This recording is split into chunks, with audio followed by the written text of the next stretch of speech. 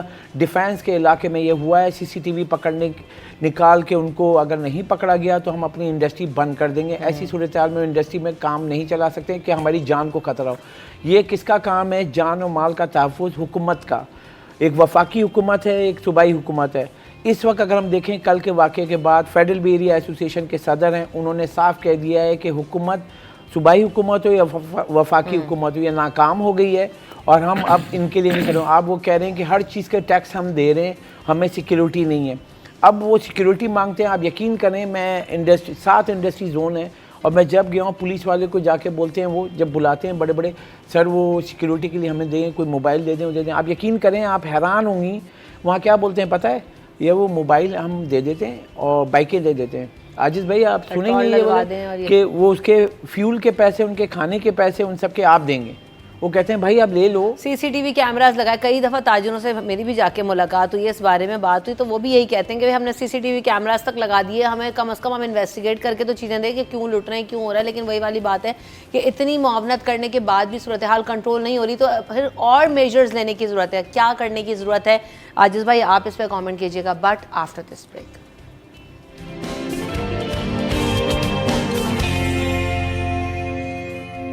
Welcome back in city at 10. تو جناب جانے سے پہلے خبر ہو رہی تھی یہ کہ 90 روز کے لیے پابندی تو عائد کر دی گئی ہے، لیکن یہ ساری چیزیں جب بھی اشرف بھائی نے بھی ڈسکس کی، ایکسپریس وے کے معاملات، کیا یہی میجرز ہیں عاجز بھائی؟ اور دوسری بات یہ کہ امن و امان کے حوالے سے، کیونکہ آپ کی بیٹ ہے، آپ اس طرح کی ساری چیزوں کو کور کرتے ہیں، اجلاس ہو رہے ہیں، آصف علی زرداری صاحب نے سارے جو ہے نا وہ اداروں کو بلایا کہ جی امن و امان کی صورتحال کو بہتر بنا جائے. اس بات کو بھی مہینہ بھر گزر گیا، کوئی فرق نظر نہیں آ رہا. کیوں؟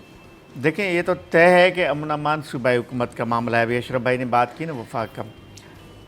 18ویں ترمیم کے بعد law and order total Sindh government کی ذمہ داری ہے. اس میں وفاق کو ہم کوئی نہیں کہہ سکتے کہ ان کا کوئی قصور ہے. یہ ٹوٹل ان کا اپنا کام ہے. یہ home department total Sindh government کے انڈر ہے اور law and order total Sindh government کی ذمہ داری ہے. لیکن ذمہ داری پوری نہیں ہو رہی. سیدھی سی بات ہے کہ ذمہ داری پوری نہیں ہو رہی. کراچی کا الگ مسئلہ ہے، کچے کا الگ مسئلہ ہے.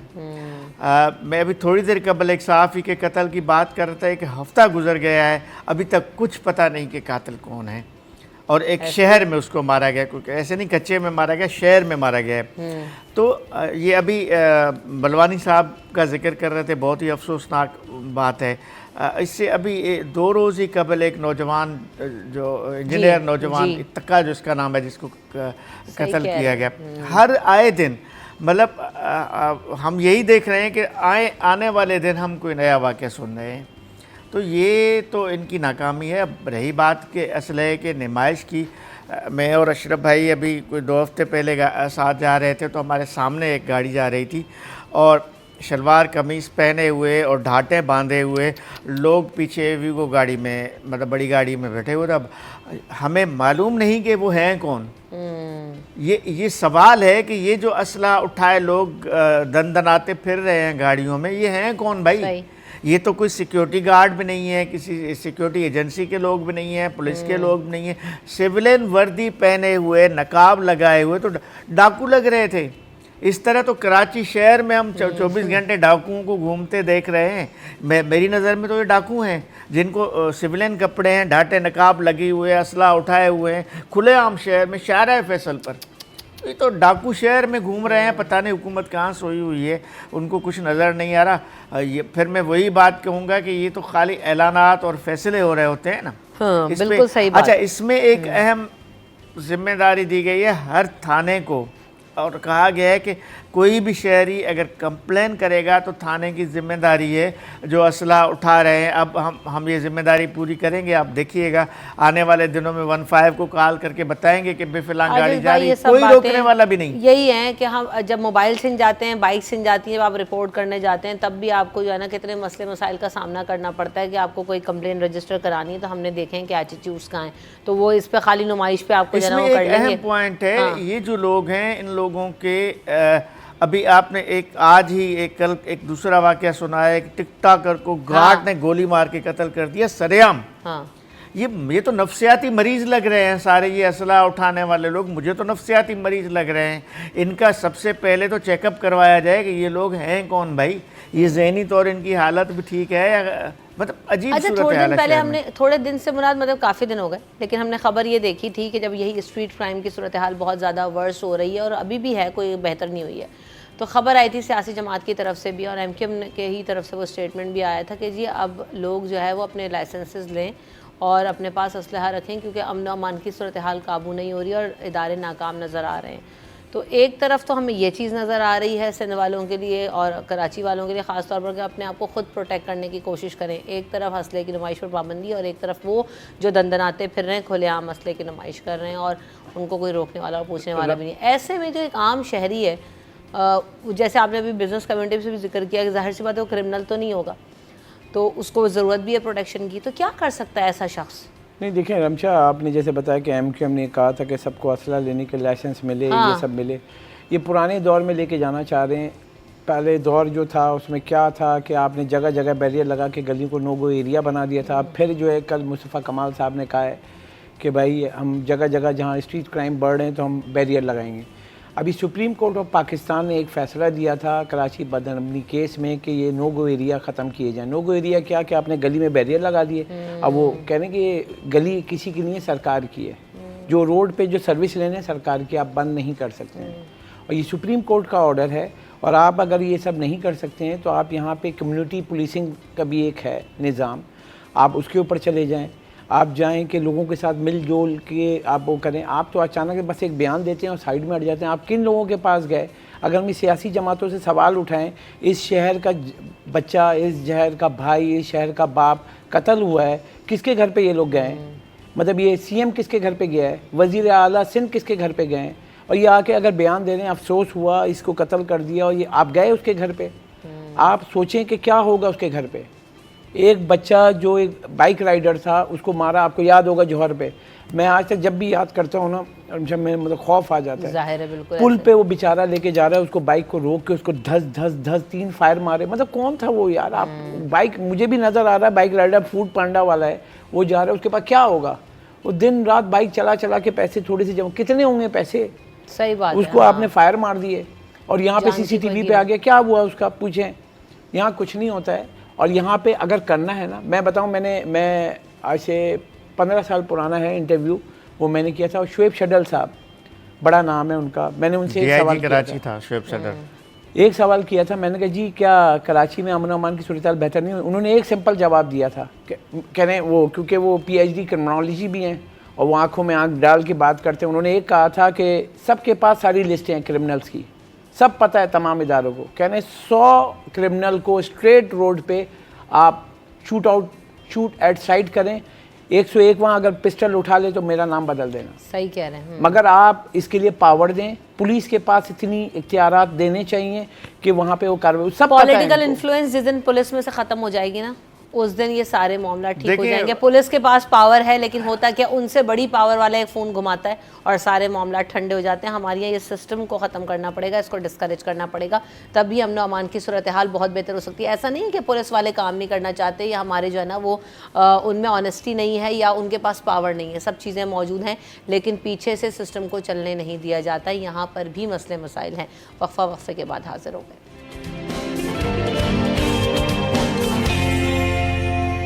Welcome back in city at 10. تو جناب آگے ایک اور خبر ہے، بڑی اہم خبر ہے کہ جناب ہمیں نظر آ رہا ہے کہ سندھ کا بجٹ کیسے بنے گا. بڑا سوالے سے کھڑا ہو گیا کیسے بنے گا، کیونکہ جو ہے وہ کوارٹرلی رپورٹ شائع نہیں کی گئی ہے.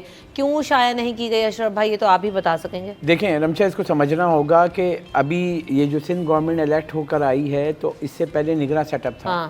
تو یہ نگراں سیٹ اپ کا جو پچھلا والا ہے اس کی ذمہ داری تھی کہ جو کوارٹرلی کلوز ہوتا ہے اس کے بعد وہ ایڈجسٹ کرنے کے بعد اس کی آڈٹ ہوتا ہے، اس کے بعد وہ اپلوڈ کرتے ہیں. ٹھیک ہے. کیونکہ سندھ گورنمنٹ آئی ہے وہ ابھی جب الیکشن کے بعد آئی ہے تو اس کے پاس جو انٹرن آؤٹ میں نگراں سیٹ اپ تھا وہ ان کے پاس اختیارات نہیں تھے. تو نگراں حکومت جو یہ کام، بہت ساری چیزیں روک دی گئیں، بہت ساری چیزوں کو کر دیا گیا کہ یہ، کیونکہ شارٹ ٹرم پہ آپ آ کے کوئی نئی چیز نہیں کر سکتے ہیں، یہ سب کو پتہ ہے. اب یہ اگر ہم بولیں سندھ گورنمنٹ کو تو میں یہاں پہ کلیئر کیٹاگوریکلی اس کو ڈینائی کروں گا، کیونکہ یہ سندھ گورنمنٹ ابھی آئی ہو، لیکن جو محکمہ تھا اس کو وہاں پہ جب اس کو کلوزنگ کرنی تھی وہ ہر چیز کی تحقیقات میں لگ گئے تھے. لیکن جب وہ کلوزنگ آتی ہے فسکل ایئر کے جو ہر کوارٹرلی رپورٹ وہ وزارت خزانہ کو دینی ہوتی ہے. اب نگراں حکومت ہر چیز پہ وہ سوال اٹھا رہی تھی تو وہ رک گیا. اب یہ پروسیس آیا ہے کیونکہ یہاں پہ اگر بتائیں سندھ گورنمنٹ کا کہ وزیر اعلیٰ سندھ مراد علی شاہ جو رہیں تو وہ وزیر اعلیٰ بھی رہیں اور وزیر خزانہ بھی رہیں. ان کا جو ہسٹری کا جو رہا ہے یہ ٹائملی سب کچھ کو میں بجٹ کو دیکھتا ہوں جو ٹائملی سب کچھ جو ہے پراپر اس کی سب کر کے اپلوڈ کرتے تھے. عاجز بھائی بھی اس کی رپورٹ کرتے ہیں اور یہ مراد علی شاہ کو اب اس بات پہ نہیں کہتے کیونکہ وہ بہت ہی مطلب کہ پوائنٹ اور ٹائملی رسپانسبلٹی سے کرتے ہیں اپنا وزارت خزانہ کا کام جو میں نے دیکھا ہے. لیکن ابھی جب نگراں سیٹ اپ آیا تھا تو نگراں سیٹ اپ کا کام تھا لیکن ہر سوال مطلب یہ چیک کیوں سائن ہوا یہ کیوں اس میں لگا دیا انویسٹیگیشن میں وہ کلوز نہیں ہو پایا. اگر وہ فسکل ایئر کا جو کوارٹرلی رپورٹ کلوز ہو جاتی وہ آ جاتے. اب جب اچھا اب سوال جو یہ کھڑا ہو گیا نا جو ہم بار بار دیکھ رہے ہیں سندھ کا بجٹ کیسے, ایک سیکنڈ عاجز بھائی, اگر یہ سوال آئے گا نا سندھ کا بجٹ کیسے بنے گا, نہیں آیا جو رپورٹ ہمارے سامنے ہے اس کو آگے آنے والے بجٹ پہ وہ کیسے اثر انداز ہوگی اور اس کی کتنی ضرورت ہوتی ہے اور اس کے بغیر کیا ہرڈلز آئیں گے. دیکھیں میں جب اگر کوئی خرچہ کرتا ہوں اور میں اپنا بیلنس دیکھتا ہوں اس کے بعد میں اگلا بجٹ بناتا ہوں. ابھی بتاؤں جو ہمارا جو جاری منصوبے ہیں ہزاروں کی تعداد میں اب اگر رک گئے, جیسے آپ کو پتہ ہے ایک منصوبہ کون سا رکا تھا یونیورسٹی روڈ والا ریڈ لائن والا, وہ ابھی تک رکا ہوا ہے کیونکہ اس کا بجٹ میں پیسے رکھتے ہیں. اب وہ رک گیا تو اس کے اوپر تحقیقات شروع ہو گئی, یہ اس کا کیا ہوا, یہ پیسے کیوں ہو گئے. اب جب وہ رکا تو اب وہ اگلا جو فسکل ایئر میں جو نیا مالی سال کا بجٹ ہوگا تو اس ریڈ لائن پروجیکٹ کے لیے کیا کریں گے, یہ ایک سوال بنتا ہے. اسی طریقے سے بہت سارے K4 کا منصوبہ ہے, S3 واٹر گریٹر کا منصوبہ ہے ایسی, تو وہ اگر ڈیلے ہوتا ہے کوئی چیز روک دی جاتی تو اس کو ایڈجسٹ کرنے میں ٹائم لگتا ہے. لیکن ایسا نہیں کہ بجٹ نہیں بنے گا. بجٹ میں اگر ہوتا ہے تو ہر فسکل ایئر جو آپ کی مہنگائی کی شرح ہے اس کو دیکھتے ہوئے اگلے مالی سال میں جو بجٹ میں انکریز کر کے آ جاتا ہے. بجٹ کا یہ بہت سمپل سا فارمولہ ہے جو آمدنی کتنی ہے اخراجات کتنے, near about 13 to 15% Sindh government اضافہ کرے گی اپنے اخراجات میں اپنے آپ کا ٹوٹل آمدنی میں, اور اس کے اوپر جو امپیکٹ آئے گا اس کے اوپر وہ آگے چلے گی. عاجز بھائی آپ کچھ میں آپ کو بتاؤں کہ نئے مالی سال کا بجٹ تقریباً بن چکا ہے. یہ رپورٹ تو چلے ہمارے ایک دوست نے دے دی, اس سے صرف کوارٹرلی رپورٹ جاری نہ ہونے کی وجہ سے بجٹ کا کام نہیں رکتا. اشرف بھائی نے ٹھیک کہا کہ بجٹ کا کام جاری رہتا ہے اور اب آنے والے 10-12 دنوں میں نیا بجٹ پیش کیا جائے گا اور 10-12 دن پہلے بجٹ تقریباً کمپلیٹ ہو جاتی ہے. صرف اس کی جو موٹی موٹی باتیں ہوتی ہیں جو اناؤنسمنٹس ہوتے ہیں حکومت کی طرف سے ان کو چھوڑا جاتا ہے. وہ آخری دنوں میں چونکہ انہوں نے جیسے بتایا کہ وزیر اعلیٰ خود فائنانس منسٹر بھی خود ہی ہیں تو اس لیے اناؤنسمنٹس کو چھوڑ کے باقی جتنا ڈیولپمنٹ بجٹ ہے نان ڈیولپمنٹ بجٹ دو ہی مد ہوتے ہیں, ایک ترقیاتی بجٹ ہوتی ہے غیر ترقیاتی بجٹ. تو دونوں جو ہے وہ اخراجات کا ایکسپینڈیچر کا بھی تخمینہ تقریباً لگا دیا گیا ہے, اخراجات کا تخمینہ بھی لگا دیا گیا ہے. اب صرف اناؤنسمنٹس رہتے ہیں کہ تنخواہ اتنی بڑھے گی, نوکریاں اتنی دی جائیں گے. اب وہ چونکہ وفاق سے کنیکٹڈ ہوتے ہیں, اگر 10% وفاق بڑھائے گا تنخواہ تو اتنا ہی یہ بھی بڑھائیں گے, یا اگر 15% تنخواہوں میں وفاق اضافہ کرتا ہے تو سندھ میں بھی اتنا ہی ہوگا. تو کچھ اناؤنسمنٹس کو چھوڑ کے باقی بجٹ بن چکا ہے. البتہ یہ انہوں نے ٹھیک کہا کہ یہ نگران سیٹ اپ کی وجہ سے جو 5-6 مہینے تھے یہ کوارٹرلی رپورٹ بنی نہیں. اب آج کل میں آنے والے دنوں میں آخری جو کوارٹر ہے 4th کوارٹر وہ جاری ہونا ہے. تو میرا خیال ہے کہ یہی کریں گے کہ 3rd کوارٹر اور 4th کوارٹر کو ملا کے دونوں رپورٹس ایک رپورٹ میں کمپائل کر دیں گے. وہ ایک فارملٹی ہے وہ پوری ہو جائے گی. البتہ یہ بجٹ کے سامنے کوئی رکاوٹ نہیں بنے گی. چلیں ٹھیک ہے, انشاءاللہ آنے والے دنوں میں بجٹ بھی ہمارے سامنے آ جائے گا. ویری کوئکلی اشرف بھائی, ہم نے دیکھا ہے کہ وزیر اعلیٰ سندھ کی NGOs میں 7 کروڑ 12 لاکھ روپے کے چیک تقسیم کیے گئے. NGOs والے بہت آتے ہیں میرے پاس اور میرا سوال بنیادی طور پہ یہ ہوتا ہے کہ حکومت کی معاونت آپ کے ساتھ کیسی ہے. جواب ہوتا ہے جی کچھ نہیں, بڑے سے لے کر چھوٹی NGOs تک سب لوگ آتے ہیں. تو یہ خصوصی افراد کے لیے کام کرنے والی NGOs کو ملی یہ رقم. آپ کو بتاؤں مراد علی شاہ صاحب کو جب ملا ہوں ان کا خود کا بیٹا جی وہ ہے, تو میں اس پہ یہ جو NGOs والے کہتے ہیں سندھ گورنمنٹ اس معاملے میں بہت پیسے دیتی ہے اور مراد علی شاہ فرنٹ فٹ پر کھڑے ہوتے ہیں. کیونکہ یہاں پہ یہ نہیں کہ میں ان کی یہاں پہ ترجمانی کر رہا ہوں, لیکن جو چیزیں دیکھی ہیں کیونکہ میرے ساتھ کچھ ہوگا نا تو مجھے اس کا درد بہت زیادہ ہوگا. تو وہ NGO کو یہ جو 7 کروڑ سم تھنگ دیے ہیں بہت پرفیکٹ, اور جو چیک پوری انویسٹیگیشن کے بعد, اور یہ وہ لوگ ہیں جو ایک سے حقدار ہیں. اب جیسے ویل چیئر والوں کو جو دیا ہے تو ویل چیئر خرید کے ان کو دی جائے گی, وہ خود نہیں دے رہے, ان کو پیسے دے دیے تاکہ وہ مارکیٹ سے خرید کے جو ضرورت مند ہیں ان کو دیں. اسی طریقے سے جو